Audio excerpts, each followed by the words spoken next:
Wet rocks! Rocks with water in them. Rocks with water on them. Rocks made by just being around wet. Earth, well that's just one big wet rock now, isn't it?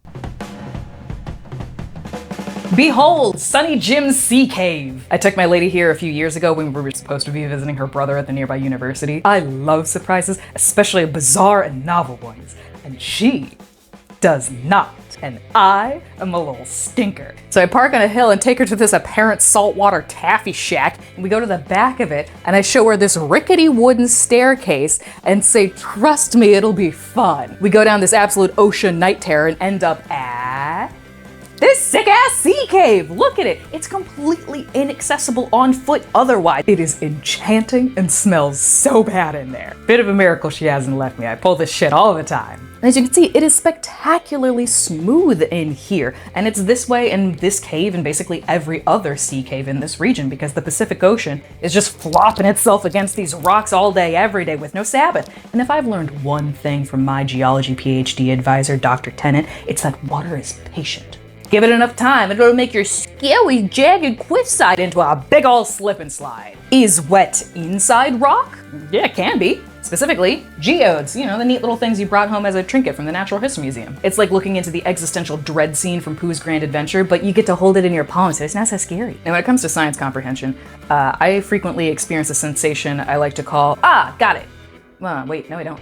Now, the great Aji wanted comes for us all from time to time, but it seems to stop by this particular noodle shop pretty dang often. I used to work at a children's science museum, and I don't think any kids ever asked me how geodes performed, but if they had, I probably would have said, a little bit of air and water gets trapped inside of a rock, and then very slowly over time, mineral crystals develop and they build up layer on top of layer, like when you stick a Lego brick on top of another until you have a little tower. And then the kid would have looked at me, picked their nose while making eye contact, shouted, okay, while not looking at me anymore, and then run away. And I would have thought, great, got it. But wait, no I don't. How the hell did the water and the air get inside the rock? How long was it in there? Does it go in and out? Why are they all round? Is there some rolling involved? Is erosion a part of the equation? How do geodes work? So I read some explainers, which sucked, and then I watched some videos, which also sucked, until I stumbled across this geology professor's field vlog, in which he just pulls over on the side of the road and sits on the ground, like in the road, cracking open geodes with some scratch notes, and gives an excellent explanation. However, it's not going to keep your attention, so allow me to explain. Step 1, volcano. It does some of this, it does some of that, and as it cools, there's all sorts of stuff in there, including gases. They're making their way out, and step 2. Sometimes they form little bubbles, and that creates a round, a spherical little pocket in the cooling molten lava. And we're getting somewhere. It's kind of like when a burp gurgles but doesn't quite make it all the way up. The best I can come up with of a good visual analogy is that it's kind of like sourdough bread. Like all those little pocket cavities, it's not causing it to deflate or anything, but they are around and there even when the gas is long gone. Step 3, put some stuff on top. Step 4, water. It wells up, it rushes in, it flows through. However the water came to town, it's percolating. It's making its way into there because volcanic rock is porous. New visual analogy, think of a wiffle ball.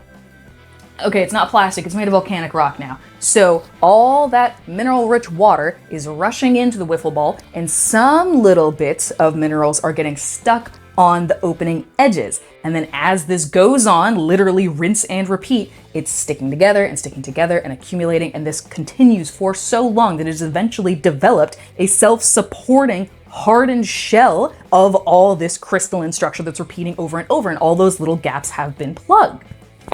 There's some other processes, but I'm losing steam, and frankly, I have a very tenuous grasp on this one anyway. Special thanks to my friend Finn. He is a literal certified, honest-to-God geologist and wasted his time on my shenanigans fact-checking this part.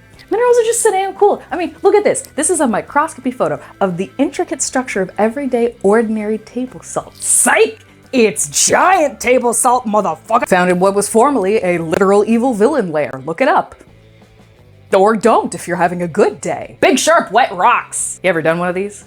That's some real science you got there, friend. Dissolved minerals, or specifically in this case, dissolved sugar slurry, will gradually accrete on any substrate that's suitable. So popsicle stick, string, existing crystal structure. And giant crystals form in a similar process to geodes from a minute ago. Minerals, ions, water, humidity, time, you get it. But the part that I love about non-geode crystals is that those videos where it starts the molecular level for that particular mineral and it shows the repeating crystalline structure. And so it zooms out for orders of magnitude. You get to see the repeating crystalline structure over and over again. Except I got you again! This ain't a zoom out video of a normal crystal. It's a big ass cave full of crystals. This planet is so cool. You can't tell me you don't want to lick that. This one's not salt, it's anhydrite, but still, you don't know what that tastes like. This place has got to be one of the great unsung wonders of the world. I know there's a lot of fake fantastic stuff on the internet. Maybe it's most of the internet at the time that you're watching this, but this one's real. The on Earth, here, our one, this one, real!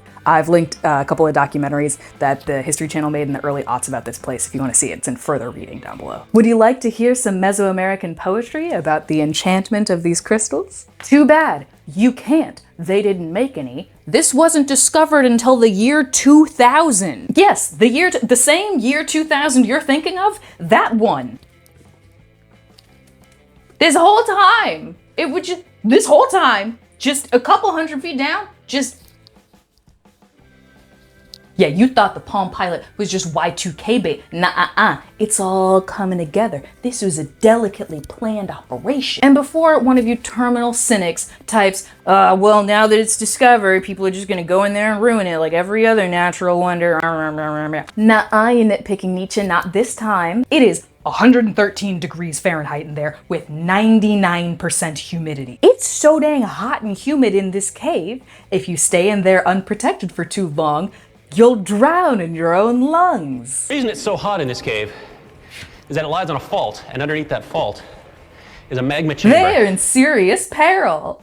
Also, access to the caverns is completely dependent on the mining company that operates the connecting mines for them to pump out the water because, again, the water made these cool rocks. And they stopped pumping it out in 2015, so it's wet rocks again. Someday I'll do a whole video about the niche isolated ecologies found in caves. But until then, just know that sometimes there's a species that gets separated and that some of it gets in the cave and some of it is elsewhere. And the cave one will lose the evolutionary need for eyes.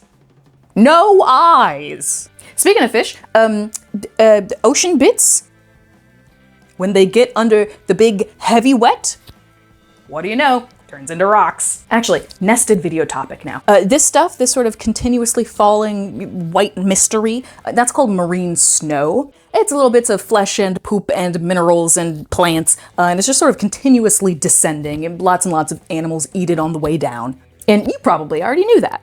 But what about when it's done? The place where it ends? What's that? What's all that? First of all, not sand. I mean, in some places it's sand, but in a lot of the ocean, not sand. When it's more than 30% organic matter, it gets a cute little name. Biogenic ooze. Ooze. O-O-Z-E. Ooze.